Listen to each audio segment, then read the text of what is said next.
और अगर मेरे भाई बहनों आज हमारे एनिमल हस्बेंड्री डिपार्टमेंट के आंकड़े देखें हिंदुस्तान के, तो हिंदुस्तान में लगभग 17 करोड़ से ज्यादा भैंसें हैं, 7.5 करोड़ के आसपास जर्सी अमेरिकन है और मात्र 3.5 करोड़ के आसपास देसी गोवंश है। इसका मतलब आप मुझे बताइए अधिकतर बच्चे हिंदुस्तान के दूध किसका पी रहे हैं? किसका दूध पी रहे हैं? भैंस का। तो सीधी सी बात है कि भैंस का दूध पी करके शरीर और बुद्धि दोनों भैंस जैसी तो होनी ही होनी है। सबसे पहले बात करें मेरे भाई बहनों आलस्य की। भैंस एक नंबर का निहायती आलसी जानवर है। देखो मेरी भैंसों के साथ कोई दुश्मनी नहीं है, मैं आपके नगर में कोई भैंस मारो अभियान लेके नहीं आई हूँ, लेकिन ये हकीकत है, ये सत्यता है कि भैंस एक नंबर का निहायती आलसी जानवर है। आप देखना किसी भैंस को खा पी करके चारों पैर चौड़े करके बैठ जाएगी, बैठे बैठे मूत्र विसर्जन लघु शंका यूरिन कर लेगी और उसी में पूंछ घुमा करके उसका नाना धोना वॉशिंग बाथिंग सब कुछ हो जाएगा, बैठे ही बैठे, उठने का तो काम ही नहीं। लेकिन आज तक माताओं कभी किन्हीं गाय माता को बैठे बैठे मूत्र त्याग करते हुए देखा क्या आप लोगों ने? देखा? नहीं देखा। अस्वस्थ है गाय माता, बीमार है गाय माता या वृद्ध है गाय माता तो बात अलग है, बाकी स्वस्थ गाय माता कभी बैठे बैठे मूत्र त्याग नहीं करते। अब विचार करना, जिस भैंस को मूत्र त्याग जैसे साधारण कार्य को भी करने में आलस्य आ रहा है, उसमें उठने में भी आलस्य आ रहा है, ऐसी एक नंबर की निहायती आलसी भैंसों का दूध आपके बच्चे पिएंगे। बोलो पढ़ाई में आलस्य आएगा कि नहीं आएगा? आएगा। अगर आपको विश्वास ना हो तो आप प्रयोग कीजिएगा। आपके घर में गैया मैया भी है, आपके घर में भैंस भी है। आप भैंस के पाड़े को दूध पीने के लिए छोड़ना, वो भैंस का बच्चा, भैंस का पाड़ा मेरे भाई बहनों दूध पीते ही कोने में जाकर पड़ा पड़ा नींद निकालेगा। बोलो निकालता है कि नहीं निकालता है? और गाय माता जी के बछड़े बछिया को जैसे दूध पिलाते हैं, पूंछ उठाकर पूरे बाड़े में उछलता है, कूदता है, धमा चौकड़ी मचाता है, क्योंकि उस ऊर्जा अधिक है, एनर्जी ज्यादा है।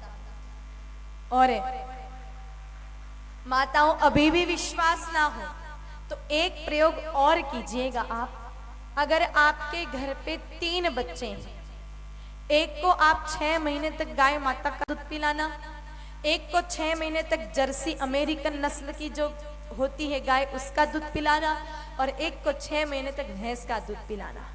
मेरे भाई बहनों गाय माता जी का दूध पीने वाला बच्चा सुबह 6 बजे बिना बुलाए बिना अलार्म सुने अपने आप उठ जाएगा। जर्सी का दूध पीने वाला बच्चा 7:30 बजे तक उठ करके मुंह लटका कर इधर उधर, जैसे जर्सी का बच्चा मुंह लटका के घूमता है ना, वैसे वो भी घूमेगा। और भैंस का दूध पीने वाला बच्चा तो 8 बजे तक बिस्तर में पड़ा पड़ा मरोड़े खाएगा, करवटे बदलेगा। फिर कई बार माताएं गाली देती है, अरे बेटा 8 बज गई, घड़ी में उठ जा, क्या पाडे की तरफ पड़ा है अभी तक? माताओं दूध ही भैंस का पिलाया तो पाडे की तरह ही पड़ा रहेगा, बच्चे का तो कोई दोष ही नहीं है। आप गैया का दूध पिलाते तो कन्हैया जैसे उठ जाता बच्चा, क्या करे? तो मेरे भाई बहनों भैंस बहुत आलसी है, और ऐसी आलसी भैंस का दूध पिएंगे तो हमें निश्चित आलस्य आएगा। और फिर बात करें बुद्धि की, तो भैंस में 1% बुद्धि भी नहीं है। इसलिए आपने हिंदी में एक मुहावरा पढ़ा होगा, बड़ों ने सुना भी होगा, अक्कल बड़ी या भैंस। इस मुहावरे का मतलब क्या होता है कि भैंस में बिल्कुल भी अक्ल नहीं होती। अगर देखा जाए तो पता नहीं हमारे पूर्वजों की भैंस के साथ कोई दुश्मनी थी, सारे के सारे मुहावरे भैंस के खिलाफ बना दिए। कोई अनपढ़ व्यक्ति बहुत समझाओ ना समझे तो क्या कहते हैं, काला अक्षर भैंस बराबर। कोई काम होते होते बिगड़ जाए तो क्या कहते हैं, गई भैंस पानी में। किसी व्यक्ति को बहुत समझाओ फिर भी ना समझे तो क्या कहते हैं, भैंस के आगे बिन बजाने से कोई फायदा नहीं है। अगर आपके गांव में कोई दबंग व्यक्ति है, खुद ही खुद की चलाए, कभी किसी की सुनता ही नहीं, उससे सारे लोग डरते हैं, कोई सामने बोलता नहीं है, तो उसके लिए कहते हैं भाई कौन माथा फोड़ी करे, पैसा ज्यादा है, रुपया ज्यादा है, इसलिए उसकी चलेगी, क्योंकि जिसकी लाठी उसकी भैंस। मतलब कुछ तो गड़बड़ है भैंस के साथ, इसलिए सारे मुहावरे भैंस के खिलाफ बना दिए। लेकिन कोई व्यक्ति बहुत सीधा है, एकदम शांत प्रवृत्ति का है, तो उसके लिए क्या कहते हैं कि ये तो राम जी की गाय है। तो मेरे भाई बहनों कुछ तो गड़बड़ है भैंस के साथ। उसी कड़ी का एक मुहावरा है, अक्कल बड़ी या भैंस, भैंस में 1% अक्कल नहीं होती है। अगर माताओं जांच करना हो तो आप कर लेना आज ही। अभी कथा सुन करके वापस घर पे जाओगे ना तो अपनी भैंस को छोड़ देना और कहना, भैंस आज तो हम कथा में गए थे, सत्संग में गए थे, बहुत ज्यादा थक गए हैं, तू एक काम कर, अकेली जंगल में जा, थोड़ी देर चर चुरा के और शाम को वापस घर पर आ जाना। बोलो माताओं, आएगी क्या आपकी प्यारी भैंस वापस? नहीं आएगी। इधर मुंह उठाएगी तो चली जाएगी। मेरे भाई बहनों, नागौर तक रास्ता मिल गया तो जयपुर का भी पकड़ लेगी, जोधपुर का भी पकड़ लेगी, और इधर की तरफ चली गई तो श्री बालाजी होते हुए ठेठ बीकानेर पहुंच जाएगी, लेकिन वापस आने का नाम नहीं लेगी।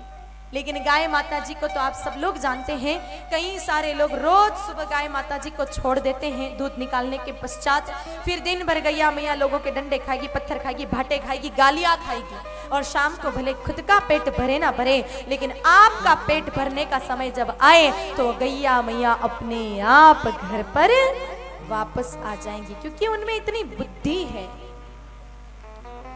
अगर समझ में नहीं आवे तो दूसरा और प्रयोग कीजिए। मैं आपके समक्ष 3-4 प्रमाण रख रही हूँ, आप जो भी एक नहीं तो दूसरा कर लो, दूसरा नहीं तो तीसरा प्रयोग करके देखिए, क्योंकि मैंने आपको कल भी कहा था लकीर के फकीर नहीं बनना है। मैंने कह लिया, आपने मान लिया नहीं। मेरे भाई बहनों, ऐसे तो अंधविश्वास बढ़ जाता है। सुनी हुई बात पर सीधा विश्वास नहीं करना है। अगर ऐसा करोगे ना तो इतने अंधविश्वासी बन जाओगे कि फिर जीवन में जब कोई समस्या आ जावे तो फिर जाओगे ऐसे महाराजा के पास, जिनके पास जाकर के कृपा आने के कई तरह के ऐसे उपाय बताएंगे कि फ्रिज का रंग बदल दो तो कृपा आ जाएगी, कपड़े का कुर्ते का रंग बदल दो तो कृपा आ जाएगी, अथवा समोसा खा लो तो कृपा आ जाएगी, गोलगप्पे खा लो तो कृपा आ जाएगी। गोलगप्पे खाने से और समोसे खाने से पेट भरता है, कोई कृपा नहीं आती है। तो ये हालत हमारी तब होगी जब हम लकीर के फकीर बन जाएं। इसलिए मेरी बात पर भी विश्वास मत करो, आप तो प्रयोग करो। आपके घर में अगर 10 भैंसें बंधी हैं, आप उसके बच्चे को छोड़ना दूध पीने के लिए, वो भैंस का बच्चा मेरे भाई बहन 10 में से 3 भैंसों की तो पहले लात खाएगा, फिर चौथी बार में अपनी माँ को पहचान पाएगा। मतलब सुबह जिस माँ का दूध पिया है शाम तक उसको यही याद नहीं है कि मेरी माँ कौन सी है। ऐसी 1 नंबर की बुलक्कड़ भैंस का दूध आप पियोगे तो आपको 1% भी कुछ याद रहने वाला नहीं है, बिल्कुल नहीं।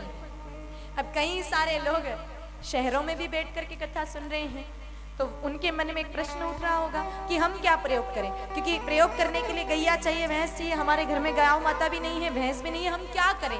तो आप तीसरा प्रयोग और कीजिएगा। जब भी आप घर में भोजन बनाएं उसमें से एक उत्तम रोटी थाली में रखिए, उस पर घी गुड़ लगाइए और घर के आंगन में दरवाजे पर ले जाकर के खड़े हो जाइए। कोई भी अनजान सुनी गाय माता आपको दिखे, उनको वो रोटी जिमाइए।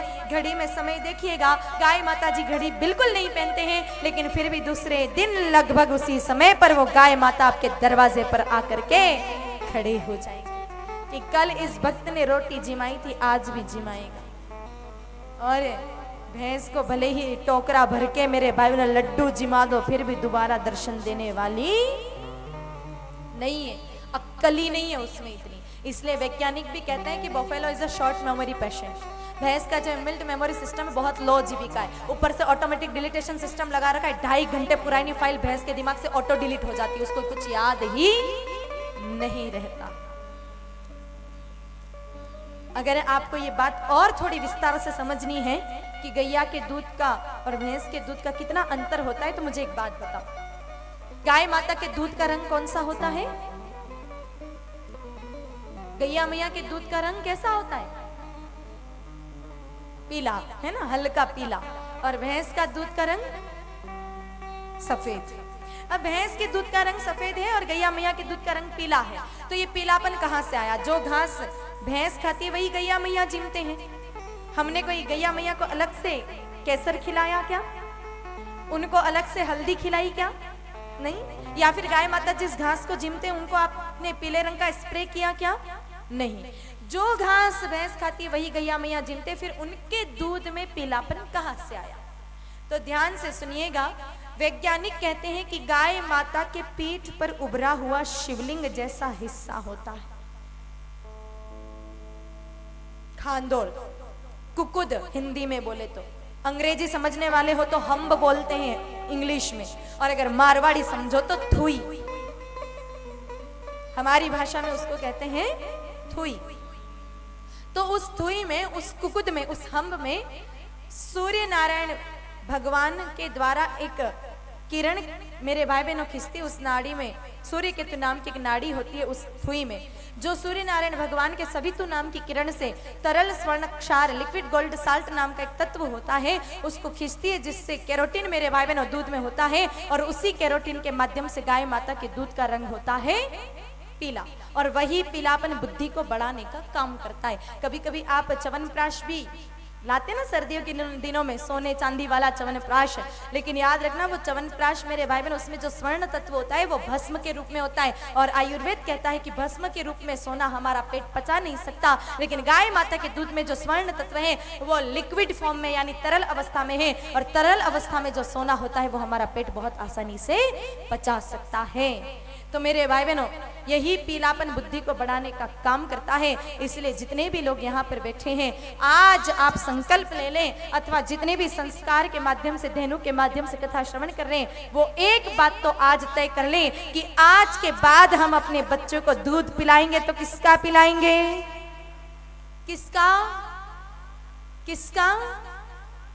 गाय का नहीं, गैया मैया का, गाय माता जी का। सम डिफरेंस बिटवीन गाय एंड गाय माता। 1963 से पहले कोई अंतर नहीं था, गाय और गाय माता एक ही थी, लेकिन 1963 से पहले बाद में मेरे भाई बहनों अंतर अब शुरू हो गया है।